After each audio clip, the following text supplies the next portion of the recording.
sir has play joined. after the session. Yeah, yeah, yes. Hello, sir. Hi, dear. How are you? Good to Yeah. see you again. Good to see you again, sir. Thank you. Thank you. I'm And delighted. thanks for accepting our invitation and our request. And we all are very happy and we are privileged to have you again in this platform. And we are blessed and we are blessed that we have your support and your blessing. Thank you. Wonderful. Yeah. Okay, sir. Thanks. I'm delighted. Delighted. Okay, sir. Thanks, sir. So it's my pleasure to welcome Professor Yunus, a Nobel Laureate. And what we always think about, dear participants, since morning we are listening, change maker, mission oriented person, and those who have a mission to change the society. So we have someone who has really worked in the same area. So we have a live example in front of us who has exemplified to example for this work, who is working for change in society, who is working for women, who is working for the beggar. So there is no limit of his intervention in various fields. So generally, we know more about the word problem, but we never talk about the problem solver. So today, changemakers share one common feature, that they build platform that unleash human capital. Professor Yunus is known throughout the world as a problem solver and as a pioneer of the microcredit concept that uses a small loan made at the affordable interest rate to transfer the lives of impoverished people, mostly women. Stephen Covey Jr. in his book, he has written that the book is the 8 Habits. He talks about Professor Yunus, that he exemplifies the global personality who not only found his inner voice, but also inspire others to find their inner voice. And Professor Yunus says that all human beings are born entrepreneurs. Some get chance to unleash that capacity, and some never got the chance and never knew that he or she has that capacity. So he is there to motivate these people who want to unleash their potential and capacity to be entrepreneur. Generally, what happened initial phase of social action or social business, it do not seem to promise much, but as these things develop further, these change maker ways make ways and means for achieving their objective.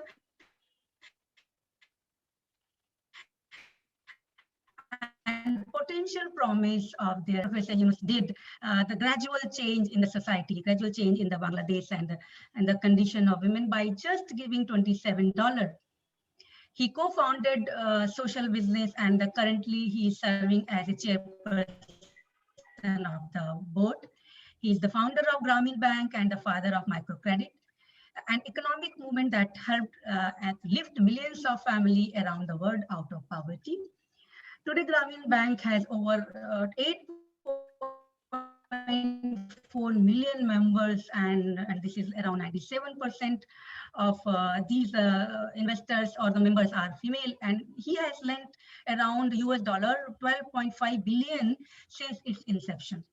In 2006, the Norway Nobel Committee jointly awarded the Nobel Prize in Peace to Professor Yunus and Grameen Bank for their effort to create economic and social development from below poverty to Professor Yunus. And he is also creator of social business since 2006 concept of microfinance. He is the banker to poor, and his book is very famous as Banker to Poor. And now his book, A World of 3.0, is there, in which he has talked about how to reduce the poverty and how to reduce unemployment and all. So among Professor Yunus, among many awards and honors he has received, and all 3 highest US civilian awards he has received. Thereby, he is one of only 7 people in history that has received these 3 awards, along with the recipients of the Martin Luther King Jr. and Mother Teresa in his career. So in 2009, Forbes named Professor Yunus one of his 10 most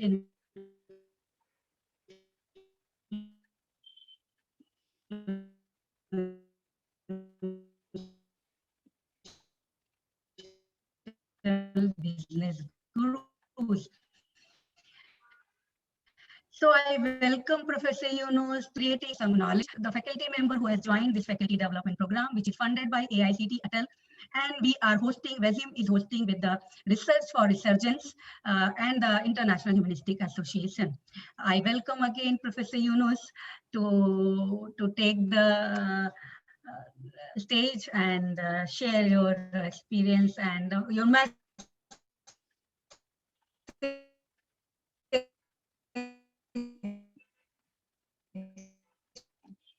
Thank you. Can you hear? Yeah. You want to give. Thank you, sir. Thank you. Thank you very much. Thank you, Nisha. Can you hear me? Yes, okay. Yes, sir. We can hear. Thank you. Thank you very much.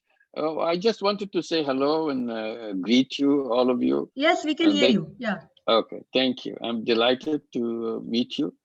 And this is just a informal discussion, what I do and what has been getting me engaged in the things that I do and the issues that I have been raising, so that you can get an idea of what this is all about that we do. And also see if it makes sense to you. It may make sense, it may not make sense. And thank you, Nisha, for giving me this opportunity to have this chat with all of your friends and colleagues who are in this program. And Vivekananda Education Society is based and focused on education. And that's one subject that always thrills me, and I always talk about it. And I'll mention very quickly what I mean, the excitement that I get from the education issue itself. And some of this may be not very pleasant things that I say about education. But I thought this is a good forum to discuss that with your institute of management, all the participants who are here. I go through cycles of excitements and cycles of depressions that I feel along the way. And particularly this time with the pandemic, that hit me very hard. And seeing that so many people lost their livelihood, lost their income, they couldn't find a way how to survive. And they've gone through this process. And I was arguing that, look, we have created a wrong kind of economic framework which makes this happen. We abandon these people from our economic thoughts, our economic actions. So they remain left out. And this is what happens to them when you leave them out. And they're not a small number of people. They're basically half the population of the entire world. And if you see globally, the income level, if you look at the income level, if you see what is the daily income of poor people, we know it's less than $3. That's the poverty level, $2.50 and so on, as technically defined. But we don't come to the point where of the 8 billion people on this planet, 4 billion is half the number of people. The daily income of the half the people of the world is under $5.50. Daily income for half the population of the entire world, not just India or Bangladesh or this region. Globally, if you put them, because cuts across is $5.50, and that's half the population under that. And then you see these are the people who are walking and go home during the pandemic because there's no income left for them. They cannot survive in the places they're in. Their income level is way down. It's there the world $2.50, $3 for If you're going to $4, you're quite well off, daily income of $4. Why are they? Why they have the population under such a situation? I said, it's the fault of the institutions that we built. Two things, the institutions that we built and the concepts that we promoted to build those institutions. The institutions are built on certain concepts. We have the concepts, then we build the institution. I said, both are wrong. And as a result, we create a wrong kind of life for poor people. The people at the bottom, they suffer the most.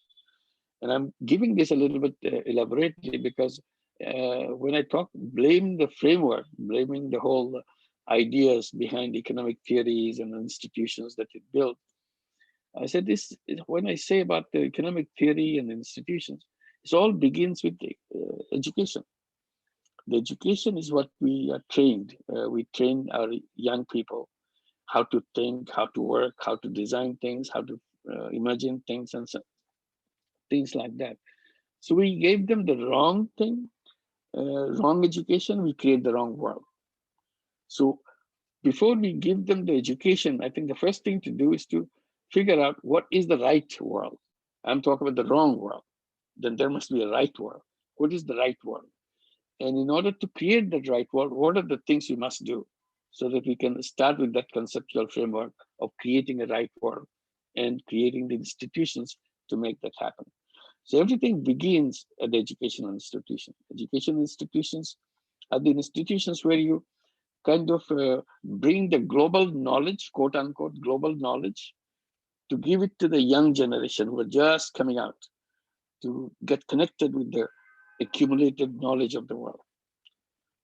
And if that accumulated knowledge of the world create a wrong kind of world, so you're actually now continuing that wrong world in the new generation.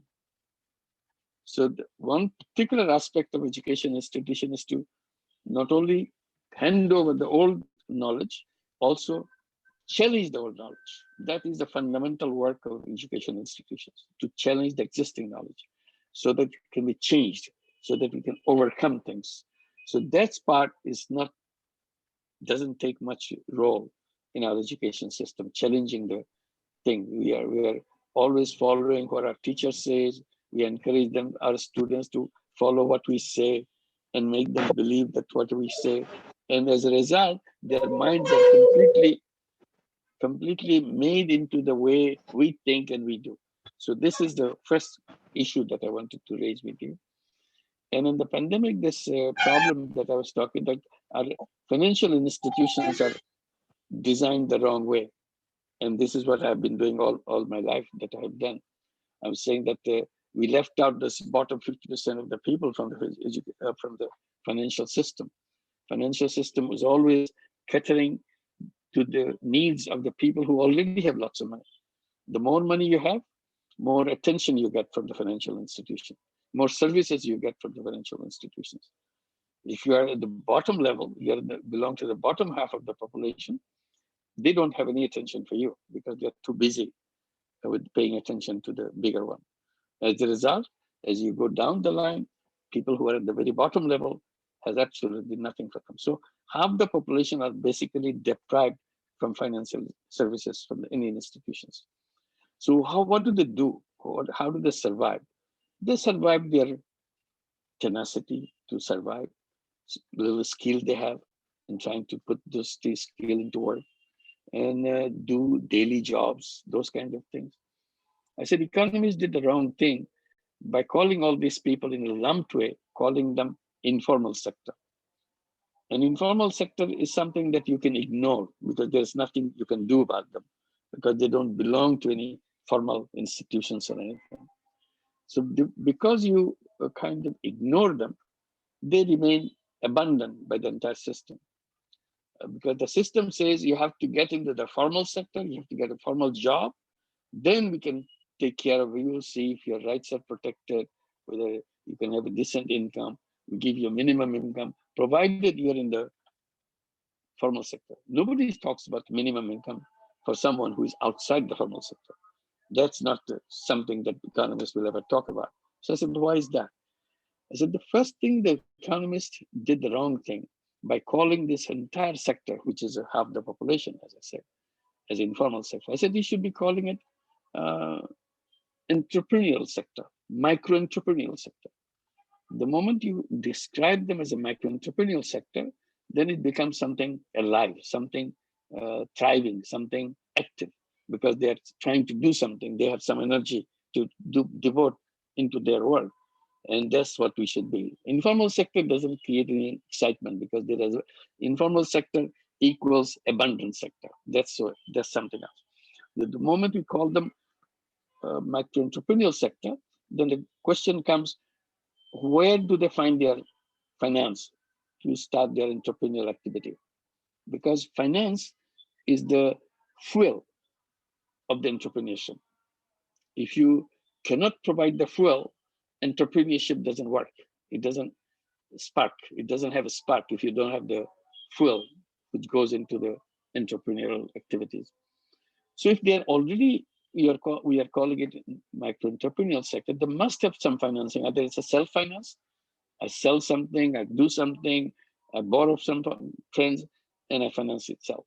And that may be a possibility. That's what I borrow from my parents, I borrow from my relatives or a friend, and so on. Yes, that's true. That's how they survive. But the bulk of their money comes from informal lenders. We call them loan sharks. There are various names for it. The loan sharks, by name, you know, they are not your friend. They're just going to suck your blood. That's what they do. And they're known all over our region. Even not in the region, it's beyond our region. Everywhere you go, you see the same thing. Even the state, even in the United States, you'll see them. They call themselves payday lenders. They call themselves pawn shops. And it's still the same thing, because these are the informal people who cannot go to a bank to do it. So they collect the financing from the loan sharks. And the loan sharks are the one who will take away the best part of your income, most part of your income, as many tricks as they can have, so that you're left with very little. That's why you cannot go up the ladder that you can. If you're a micro-entrepreneurial sector, if you had the money, if you had the fuel, the financing, then you can grow, you can continue to grow. But that cannot be done because the banks don't do that. Bank always explain that it cannot be done. That's what we have been hearing. That's what they call it. They are not creditworthy. This is very usual explanation for bankers to tell the poor people that they are not creditworthy. And I raised that question in my early days when I was a teacher, teaching at the university, teaching economics. And I was seeing terrible thing happening around our campus, all the villages, extreme poor people, and we meet them every day. But the university has no meaning for them in their life. Then I raised the question, if a university doesn't have any meaning for the lives of their neighbors, then what is the meaning of university itself? If it doesn't have any impact in the life of the people who live around them. So I was trying to see if something can be done for the poor people, and I discovered this loan sharking in the village and so on. Then I said, maybe this is what I can do. I can help them to start or continue with their work and grow up, and I can do the lending. I can give them the money. Instead of going to the loan shark, they can come to me, and I'll provide the money. And that's what I started doing. I had some money with me, and I can spend that money, my personal money. And I was personally giving them loans so that they can start doing that. Everybody said this doesn't work. I tried to convince the bankers. They said, no, you forget it. How could you lend money to the poor people? So I was trying to see why do they say that? Then I started on my own without paying any attention what the bank should say or shouldn't say. And it worked. Then I tell the bankers, why do you say they are not they are not credit worthy or bank worthy? Because they said, because they cannot pay back. I said, in my work, they're paying back. I have no problem. I said, the real issue is you should not be the judge of the people. Banks should not be the judge of the people, whether they're creditworthy or they're not creditworthy. People should be judging you, the banks. They should be raising question whether banks are people worthy. That's the fundamental question. And to their judgment, they will always come back and say they are not people worthy because they have no business with the poor people. So you have to make yourself, the financial institution, people worthy. Only then you can see what can be done and cannot be done. So they said, dismissed me. They said, oh, these are just talks. These are help. You cannot do that. So I started that, and it worked, and became known as microcredit. Not only I lend the money to the poor people, I focused on the poor women. Again, this is extreme departure. Banks never lend money to women in Bangladesh. Even if you're a rich woman, bank will not talk to you. They will always ask you to bring your husband, send your husband to talk to them rather than you talk to them. They don't have any faith in your discussion. Although you have lots of wealth and you can conduct your business on your own, but they will not pay attention to it. That's it. Even in the whole banking system of Bangladesh, not even 1% of the borrowers happen to be women. I said, what is this? Is it something because they're not creditworthy or something? These are rich people, they're well-off people, middle-class people. Still, you don't lend them the money? Something is absolutely wrong in your system. They said, no, it cannot be done. You're just wasting your time. I said, look, let me do that. So I started lending money to poor women. And I got excited about it. They did such wonderful things. And I started focusing on women. And with the work that we did, it became known as microcredit and expanded all over the world and became known as microcredit for poor people. And now it works everywhere. Still, banks have not changed. This is about 43 years now that we are working with this microcredit and so on. They say lots of good things about microcredit, but they have not done it themselves. If they want to do it, they will give the money to some NGO to lend the money to the poor. They don't do it themselves. So this is the kind of barrier we create. So all these barriers are created within the educational institution itself. That's my kind of complaint about it. This is what we do. And during the pandemic, that became very focused because this we see the need for it so important. And this is what we should be heading for, doing that. And the one that we are talking about, that during the pandemic, I was saying, we should not go back to the world that we are coming from in the pre-pandemic days. Everybody's trying to go back to the pre-pandemic days, get back to the economic situation of the pre-pandemic days. I said, no, we don't want to go back. And I'm raising the whole question that no going back. We don't want to go back to the old world because that world was a very terrible world. This world was heading for a disaster and we don't want to join that disaster. I said, we want to get out of that world. We want to go in a new world. This world that we had in the pre-pandemic days, it was heading for disaster because of the global warming. Global warming is creating such a situation that we cannot survive anymore. And everybody's saying that. Everybody's, I know I'm interrupting. You have still 9 minutes. Pardon me? Professor Yunus, I know I'm interrupting. You have still 8-9 minutes left in your lecture, but okay. Can I? You want to stop me that time? Go ahead. Yeah, so I want to say something. Hello. Go ahead. Yeah. Who is this? Yeah, so this is. Can I say something? Yeah. Who is interrupting in between? Please. I'm Rajiv Ranjan. I want to add something to this. I can start a conversation. It's no problem. It's not something. If Nisha is okay, I mean, Nisha is conducting it, so I need her concurrence. You're not audible, Rajivji. You are not audible. Okay, so can I also start the video? Then I think I will be audible. Okay. Now I'm audible. Okay, yeah, you are. Do you have any question? Yeah, I have a question and also a comment. Can I make it?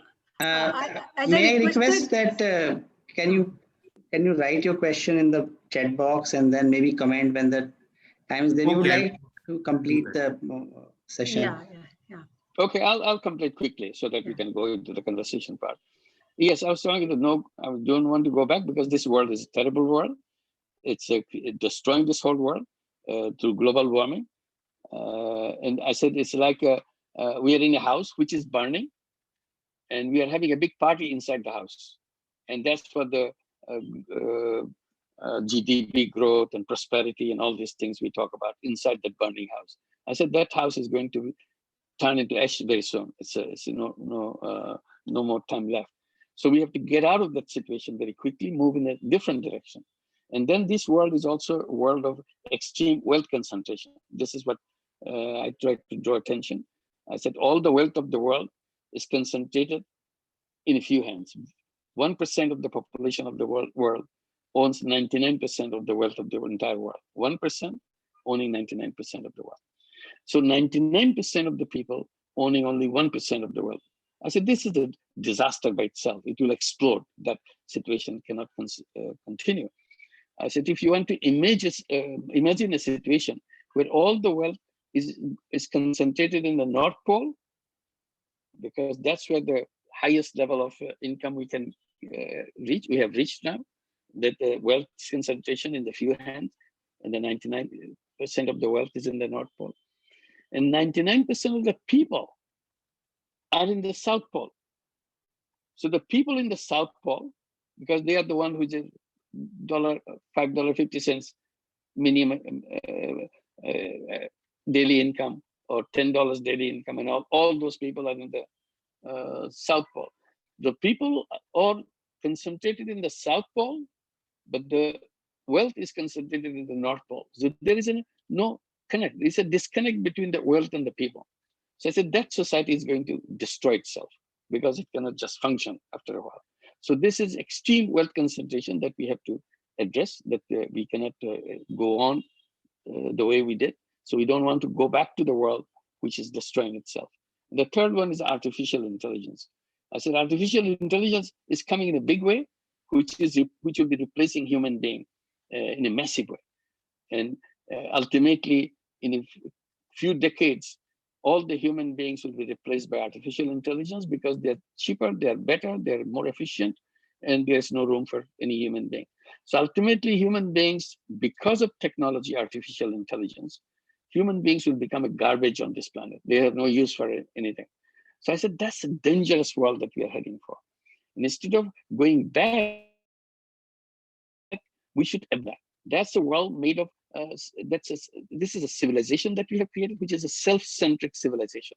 And self-centric civilization is going to destroy itself. And that's the path that we already laid out.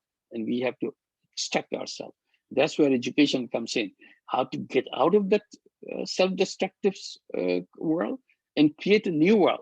A world which would be for global feeling, not the self-centric world, but the global centric world. So the people would be sharing things rather than grabbing things for themselves. And that will be the world that I tried to describe, a world of 3 zeros. That's a book Nisha was mentioning. Zero net carbon emission, meaning that global warming, we have to get rid of the global warming, and zero wealth concentration. Wealth from the North Pole and the people from the South Pole, they should come together. And it's possible. There are many ways how we can do that. Bringing people in the world together rather than separate themselves out and destroy themselves. And the last one, artificial intelligence.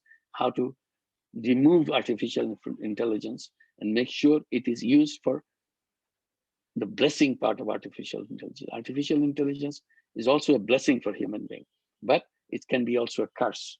So we have to stop the curse part and encourage the blessing part. How to distinguish between the two and make sure they don't turn us into garbage on this planet. So this is the world that we should be talking about. And that's where my point was, education has to prepare ourselves to create that world, not just perpetuate the world that we are going through, which is very soon our civilization will be over. So I'm saying we have to get out of the old civilization, the self-centric civilization, and we have to create a new civilization, completely new civilization, which will be based on human dignity and sharing of the wealth that we create. Thank you very much. I'll stop here and it will be open for discussion. So can I take few questions? Go ahead, please. Yeah. That's what I'm here for. Yeah. Professor Ashish, you want to ask any question?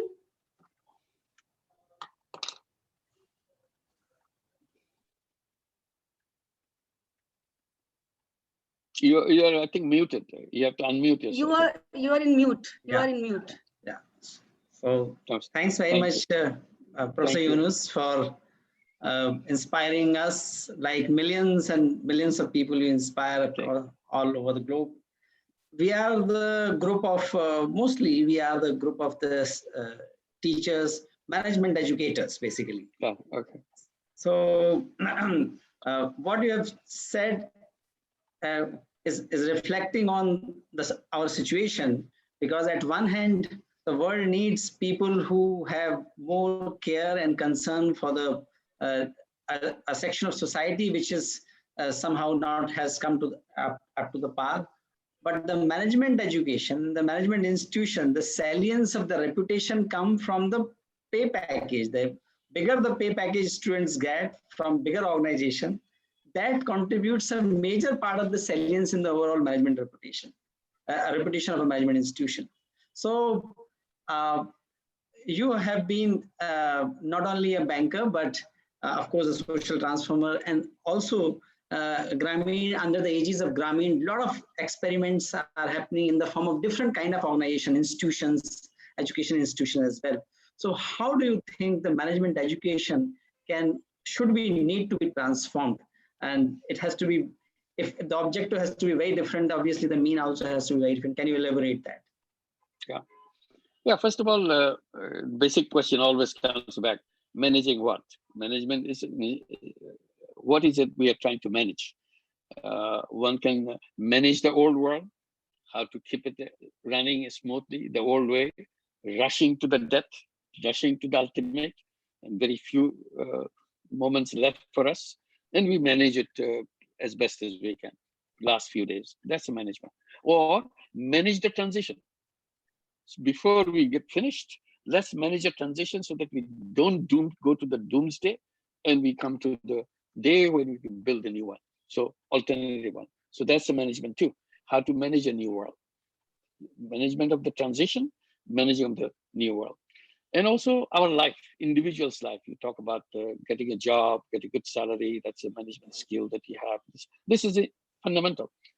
But again, I raised the question, why are we looking for jobs? I said, job is a very wrong concept for me. And that's what I shared with everybody. I said, human beings are born as an entrepreneur, but our thinking process has given them the, drilled this into their heads that you have to get a job for survival. Job is a survival technique that you survive and also make comfortable life and have a retirement, a comfortable retirement. This is what assured a job path. I said, that's not the way human beings are designed. Human beings all throughout this history was a fighter. It's a fought against the environment, nature to make its presence felt and survive its own way and do that. He was a hunter, he was a gatherer, he was a farmer, and so on and so forth. This is what the human history is. And he was never a job seeker. So job seeking is a new thing. It just came from the slavery and other practices in the world. So slavery came into job. It still keeps the elements of that slavery too, because you don't question. You just take orders. That's what the element of job is. I said, we take a creative human being, abandon his creativity, abandon her creativity to turn into a job seeker, to get into a little slot to do the repetitive things for all your life. And that's not what the exciting things about human life is. Human beings are packed with unlimited creative capacity. But the moment you take the job, you close down your chapter of creativity, because job and creativity doesn't go together, because you have to now follow the rules, follow the orders. Following orders is not consistent with creativity. Creativity is defiance. Creativity always something that you throw out and you come to the new one, design something for yourself. So that's what it should be. So I encourage young people to become entrepreneurs.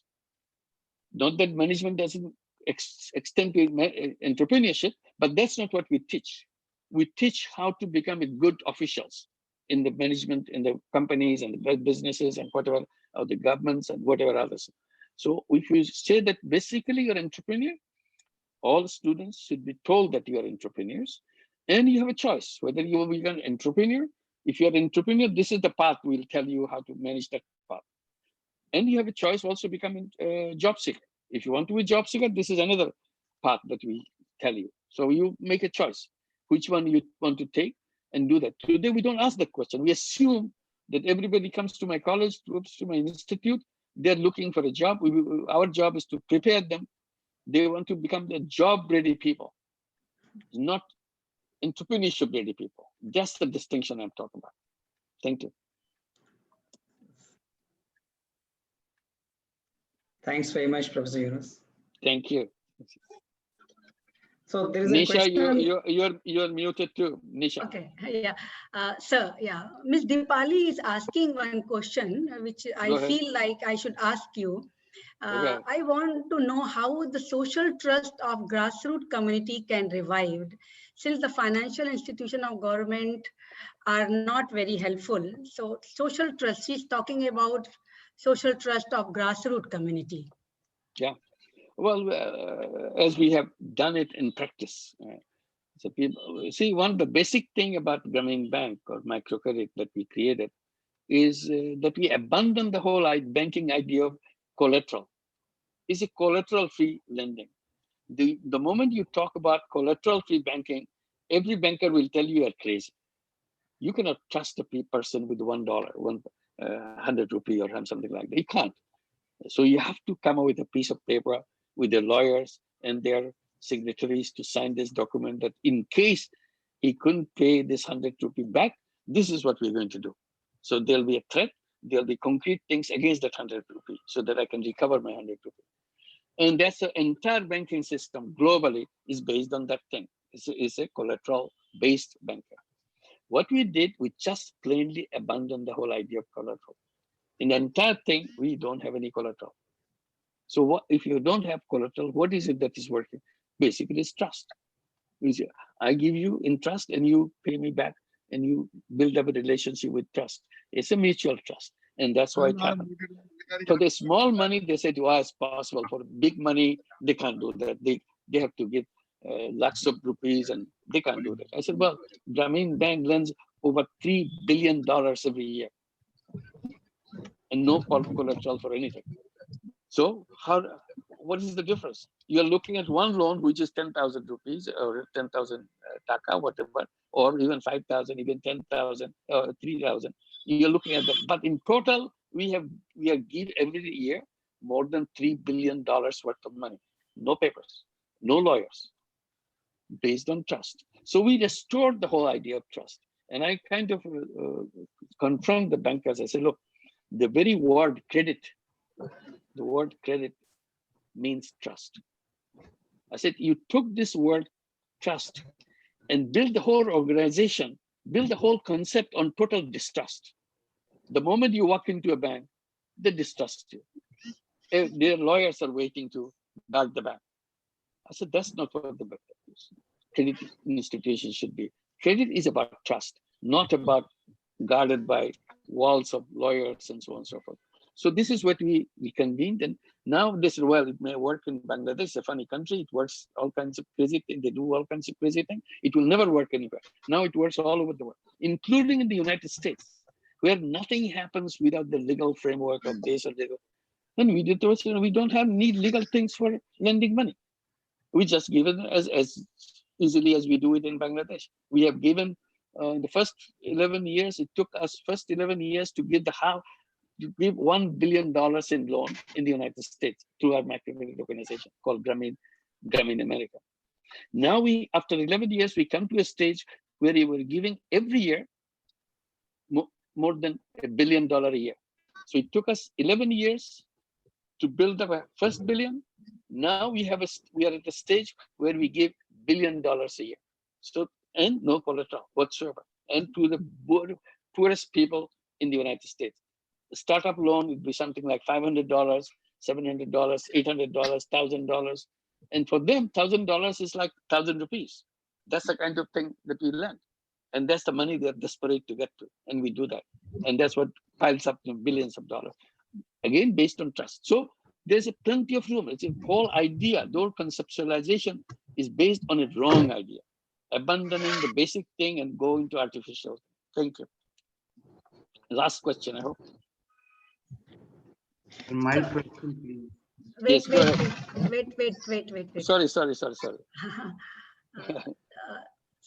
so can we take one more question if time permit? Go ahead.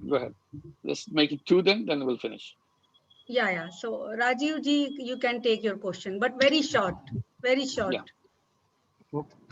So, Professor Yunus, we are aware of the fact that you have done great work and proud for this important thing at him, that women at the forefront of the world in the right thing for this world. But the game of artificial intelligence to maintain manhood power over nature in the space-time tapestry in the economic realm is the real world problem of this world facing this world currently. I believe your views. Thank you. Well, what is the question? I mean, you just mentioned that about the role of women are at the forefront. The artificial intelligence is being utilized so that manhood is taking control over the world again. So women need to be at the forefront, but manhood is being taken. I understand that. I got the point. I said that's what I was trying. I was saying that artificial intelligence can be a blessing. Artificial intelligence can be a curse. So you mentioned the curse part. So this is what I'm saying, that we are facing a real serious problem. We are not worried about it. And I want you to worry about it. This is terrible. I was saying that artificial intelligence will grow unfettered and bounded and into a situation where human being will turn into garbage. It has no use. It will be just like abandoned. And one small thing I want to talk to you. So I got reminded of my work related to human incompleteness theorem, right? Sure. So which I was working with Professor Anil Gupta, whom you know. So back in 2014. So I want to work with you regarding to that. So I want to get in touch with you. So sure, Professor Gupta is also valedictory. Yeah, we will get in touch with you. Absolutely, we'll be delighted. Okay, thank you, sir. Thank you, Rajiv. Thank you. Ma'am, Thanks a lot. Nisha ma'am. Yeah. There is one question from one participant, Deepak Chauhan. Can I read the question, sir, with your kind permission? I'm not. Who is speaking? Who? Just please. I'm Pranjal, ma'am. Pranjal. Okay. Yeah. Sir, I think many participants are asking a very similar question, which I will mail you. So I will get your answer. So one very common question: how to motivate a student to take this as a subject and make it as a career. So many questions are like this: how to motivate a student to become social business or social entrepreneurs. Yeah. So maybe if time permit, you can give answer. Otherwise, I will write to you, and then you can give me that answer. I'll quickly go through it. My first answer is we have been encouraging universities, institutes like yours, academy like yours, to create social business centers. We call them Yunus social business centers, and offer courses to the students. And for courses, we give you all the course materials and things, what you do. So you start talking about it and you start practicing it, little efforts and little initiatives and so on. Today, we have 87 social business centers all over the world, including in India. There's about 10 of them in India, 10 universities. So that you can formally do this. You're an academic institution, you should be dealing in an academic way. So there's a whole network of academicians behind it. So you can get in touch with each other and make this happen. We have an annual conference called Social Business Academia Conference. The research papers and social businesses are presented and discussed, debated, what needs to be done, what has to be corrected, and so on and so forth. So this is one track. And if you want to do that, you can get in touch. And the second one I should mention, we provide a lecture series. Every month, we have 2 lectures. The first month of the year and the third month of the year. Every month, yesterday was a Monday. We had a lecture series, lecture number 11, where we discussed about the environment, Gramin Shakti. How Gramin Shakti tries to address the issue of the number 1, zero net carbon emission. So how to bring the renewable energy, how they are doing it in Bangladesh, how many millions of homes are reached with the solar energy today in Bangladesh through Gramin Shakti as a social business, not to make money, but to make sure they have electricity with the solar energy. Now they are doing the in the cities by putting solar panels on the rooftop and creating energy from that, and also biodigest, etc., lots of other things. So you have each week you have each fortnight you have a lecture on a particular subject, and these are available. All of them are available on YouTube. You can go back and look at the Social Business Pedia. It's called Social Business Pedia. Go to the you can Google it and then go into this lecture series, and you can listen to them. So this is or you can contact us, write to us, and we'll give you all the information how to go about it. So we're very open to that, and we'll also identify who is closer to you in your city, who is the nearest city where you have the social business center, and so on. And Nisha is already included. She has a social business center herself. So, so this is not something new for her. So she can explain what can be done. And she will be also a moderator in one of our lecture series soon. Yeah. Thank you. That's my point. And you can get in touch, and Nisha can help you to get in touch. Thank you, sir. Thank you, sir. Thank you for this really inspiring talk. I think everyone must have taken something for himself or herself to start with, if not everything. And